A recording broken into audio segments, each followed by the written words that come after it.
Selamat pagi, siang, malam. Nama saya Claudia Doroti Tumiwa dengan NIM 2024 dan pada kesempatan ini saya akan menjelaskan mengenai materi kimia organik, khususnya mengenai jenis gugus fungsi, hibridisasi, isomer, serta pembentukan senyawa obat yaitu metilprednisolon. Pembahasan yang akan dilakukan meliputi yang pertama yaitu jenis gugus fungsi disertai strukturnya, yang kedua yaitu jenis hibridisasi dan contohnya untuk tiap jenis yang ada, yang ketiga mengenai gambar dan nama isomer dari C7H16 dan C6H14O, dan yang terakhir mengenai reaksi pembentukan metilprednisolon. Oke, jadi apa itu gugus fungsi? Gugus fungsi adalah atom atau kelompok atom tertentu dalam suatu molekul yang menentukan sifat kimia dan fisika molekul tersebut. Gugus fungsi itu berperan sebagai modul molekuler yang mempengaruhi reaktivitas senyawa, sehingga bisa dikatakan bermanfaat untuk pertama yaitu klasifikasi struktur senyawa organik, kedua yaitu prediksi sifat fisika, misalnya kelarutan atau titik didih, dan yang terakhir berpengaruh pada penentuan mekanisme reaksi kimia. Sekarang kita masuk ke pembahasan gugus fungsi pertama, yaitu mengenai alkana, alkena, dan alkuna. Untuk alkana, itu merupakan ikatan hidrokarbon tunggal, dan untuk penamaannya biasanya diakhiri dengan ana. Berdasarkan banyak karbonnya, atau bisa dilihat dari rumus molekulnya, namanya itu bisa bervariasi. Misalnya dari metana yang hanya terdiri satu karbon pada rumus molekulnya, sampai ke dekana yang terdiri dari 10 karbon pada rumus molekulnya. Contohnya bisa dilihat pada gambar rangkaian disebut heptana karena terdapat 7 karbon dalam rangkaiannya. Lalu terdapat alkena yang merupakan jenis ikatan hidrokarbon dengan rangkap 2, penamaannya biasanya diakhiri dengan ena, dan terdapat alkuna yaitu jenis ikatan hidrokarbon dengan rangkap 3, untuk penamaannya biasanya diakhiri dengan una. Nah, untuk penamaannya ini juga terdapat syarat khusus, yaitu berdasarkan letak rangkap ganda atau rangkap 3 dengan syarat penomorannya itu paling kecil untuk rangkapnya. Misalnya pada bagian kiri ini strukturnya dinamakan 2 heksana karena terdapat rangkap 2 dan terdiri dari 6 karbon. Lalu yang pada bagian kanan itu strukturnya dinamakan 2 butuna, terdapat rangkap 3 dan terdiri dari 4 karbon. Jenis gugus fungsi selanjutnya itu mengenai hidrokarbon siklik. Jadi ini merupakan jenis ikatan yang berbentuk seperti cincin, karena itu dinamakannya siklik. Berdasarkan jenis ikatan, tunggal atau rangkap, namanya bisa diakhiri dengan ana atau ena. Seperti gambar ikatan di kiri, itu disebut sikloheksena. Namun ikatan yang kanan memiliki ikatan rangkap di dalamnya, sehingga dapat disebut sikloheksena. Banyak yang mengenalnya dengan sebutan cincin aromatik atau dengan nama benzen, dan biasanya itu sering ditemukan dalam pembelajaran kimia organik. Selanjutnya terdapat alkil halida atau disebut juga dengan haloalkana. Seperti namanya, terdapat halogen yang terikat pada hidrokarbon dengan rumus RX. R sebagai ikatan hidrokarbon dan X sebagai halogen, misalnya klorin, bromin, fluorin, atau iodin. Contoh strukturnya adalah butil bromida yang terdiri dari 4 karbon di dalamnya dan terdapat ikatan bromin. Lalu terdapat gugus fungsi eter atau dikenal juga dengan alkoksi alkana, yaitu ketika oksigen berikatan dengan dua grup R. Karena sifat oksigennya yang memiliki dua PeB dan dengan syarat tidak terdapat terlalu banyak ikatan hidrokarbon, eter itu secara relatif dapat disebut memiliki struktur yang polar. Untuk penamaannya itu diakhiri dengan eter, seperti misalnya pada gambar, yaitu dimetil eter. Lalu gugus fungsi yang selanjutnya terdapat alkohol atau alkanol. Ini ketika terdapat gugus OH yang berikatan dengan ikatan hidrokarbon. Penamaannya itu berdasarkan letak gugus OH dan diakhiri dengan ol.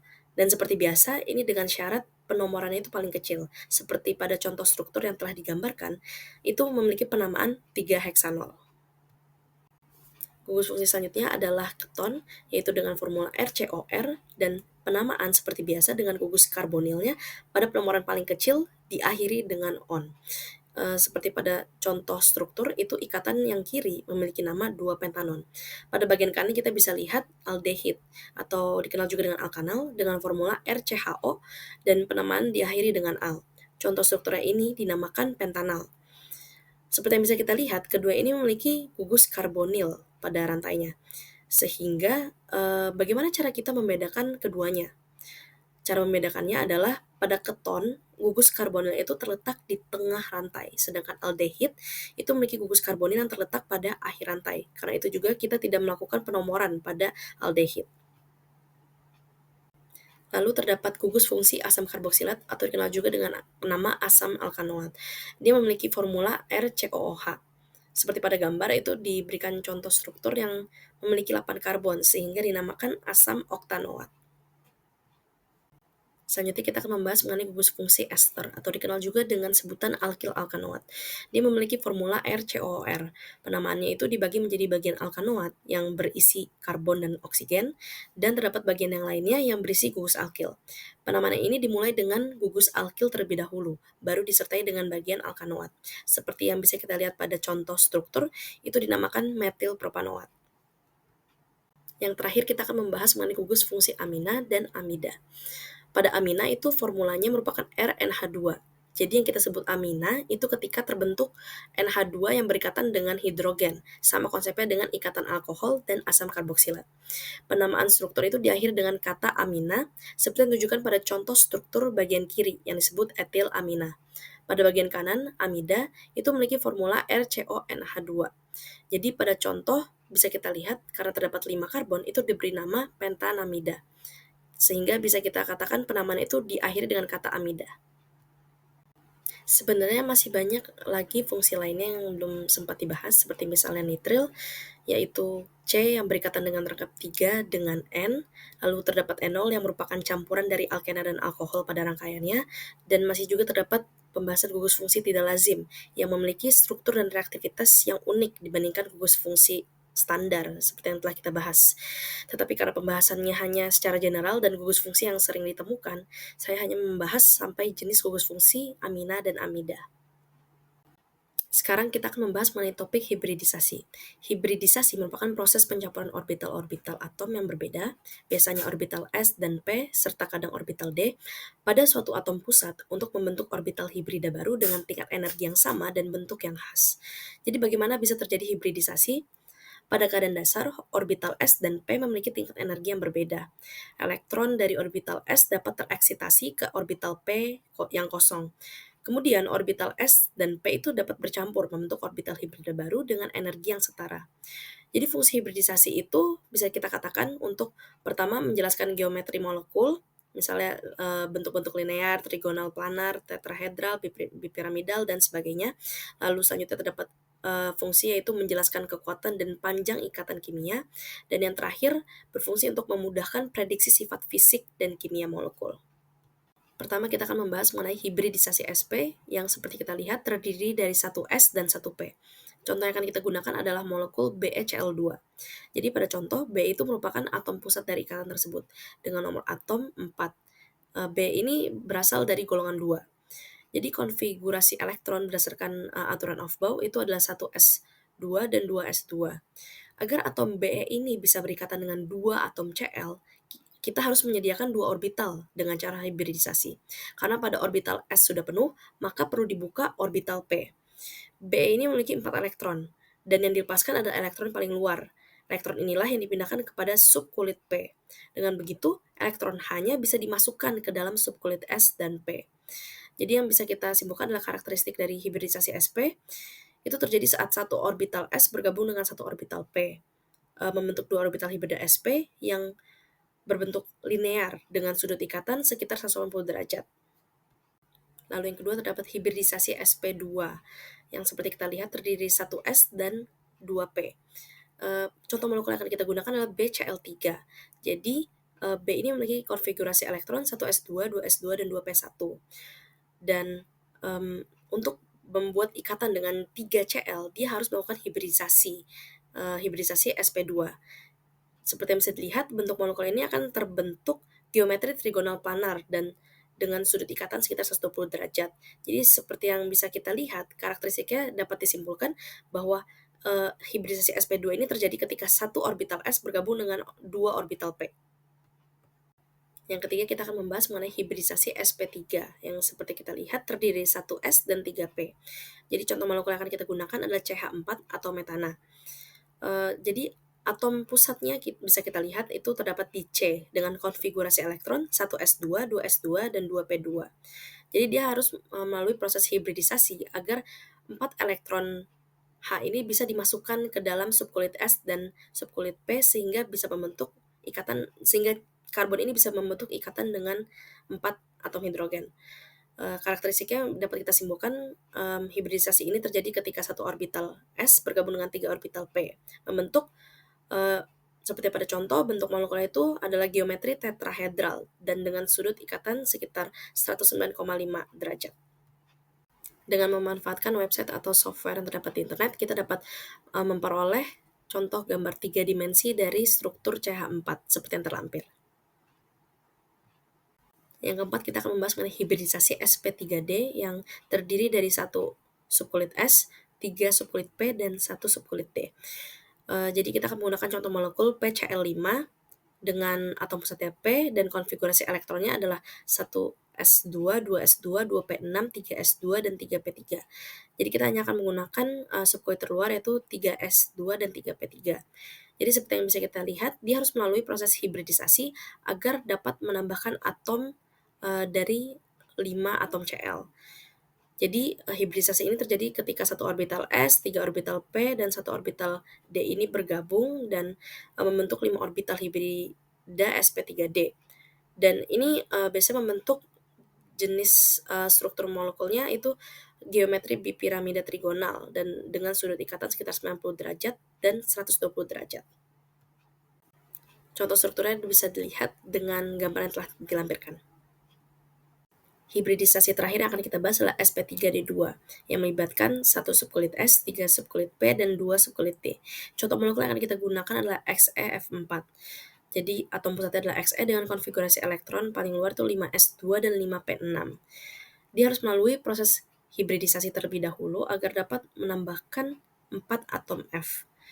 Dan yang dapat kita simpulkan adalah hibridisasi ini terjadi ketika satu orbital S, 3 orbital P, dan 2 orbital D bergabung membentuk 6 orbital hibrida sp2d, sp3d2 dengan geometri nanti berbentuk oktahedral dan sudut ikatan sekitar 90 derajat. Ini merupakan contoh gambar struktur dari XeF4 dengan menggunakan model 3 dimensi. Selanjutnya kita akan membahas mengenai isomer C7H16 dan C6H14O. Jadi isomer adalah senyawa-senyawa yang memiliki rumus kimia sama, tetapi susunan atom dan struktur kimianya itu berbeda. Dari isomer C7H16 itu merupakan semuanya merupakan isomer konstitusional. Pertama terdapat heptana, kedua terdapat 2 metilheksana, lalu terdapat 2 dimetilpentana, terdapat 3 metilheksana, lalu 2,3 dimetilpentana, dan 2,4 dimetilpentana. Selain itu terdapat juga 3,3 dimetilpentana, 3 etilpentana, dan 2,2,3 trimetilbutana. Untuk C6H14O itu terdapat isomer struktural atau konstitusional dan fungsional. Jadi C6H14O ini mencakup alkohol dan eter. Pertama untuk isomer alkohol primer yaitu OH pada karbon primer itu terdiri dari 1 heksanol, 2 metil 1 pentanol, 3 metil 1 pentanol, 4 metil 1 pentanol. Lalu lanjut ke alkohol sekunder yaitu ikatan OH pada karbon sekunder yang terdiri dari 2 heksanol, 3 heksanol, 2 metil 2 pentanol, 3 metil 2 pentanol, 4 metil 2 pentanol, 2 metil 3 pentanol. Kemudian alkohol tersier yang merupakan ikatan OH yang berikatan dengan karbon tersier seperti 3 metil 3 pentanol dan 2,3 dimetil 2 butanol.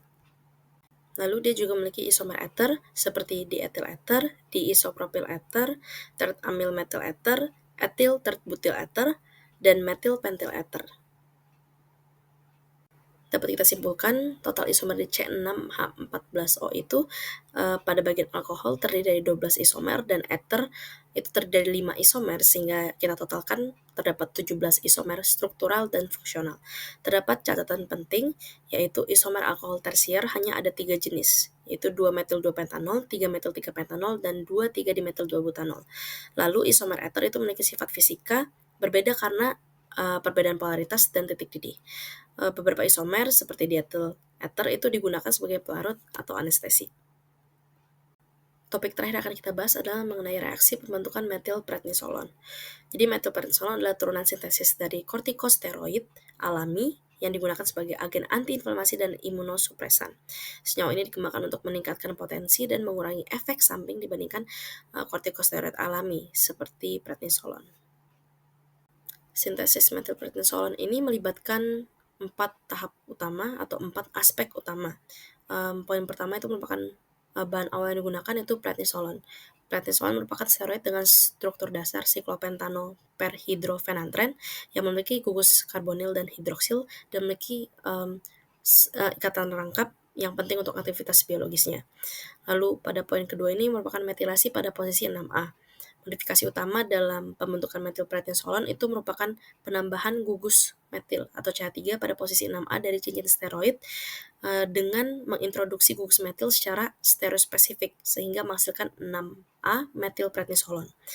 Poin 3 itu merupakan reaksi kimia dan kondisi sintesis yang terdiri dari aktivitas posisi 6A pada prednisolon dengan menggunakan agen metilasi seperti metil iodida atau metil litium dalam kondisi yang terkontrol, lalu dilakukan perlindungan gugus hidroksil lain untuk menghindari reaksi samping, dan dilakukan juga isolasi dan pemurnian produk metilprednisolon dengan teknik kromatografi dan kristalisasi. Pada poin 4 dibahas juga mengenai pengaruh modifikasi dari yang telah dilakukan. Jadi penambahan gugus metil pada posisi 6A ini meningkatkan afinitas senyawa terhadap reseptor glukokortikoid sehingga memperkuat efek antiinflamasi dan imunosupresifnya. Selain itu, modifikasi ini juga mempengaruhi metabolisme dan distribusi obat dalam tubuh sehingga meningkatkan waktu paruh dan bioavailabilitasnya. Dapat disimpulkan dari sintesis metilprednisolon itu merupakan proses mengubah prednisolon dengan melibatkan penambahan gugus metil pada posisi 6A, metilasi yang terkontrol, dan pemurnian produk akhir untuk mendapatkan senyawa dengan aktivitas farmakologis yang lebih baik dan profil farmakokinetik yang lebih menguntungkan dari sebelumnya. Ini merupakan daftar pustaka berisi daftar referensi yang digunakan untuk menyusun pembahasan mengenai sintesis metilprednisolon. Sekian dari saya, mohon maaf apabila ada kesalahan dalam bentuk perkataan atau perbuatan, dan terima kasih atas waktunya.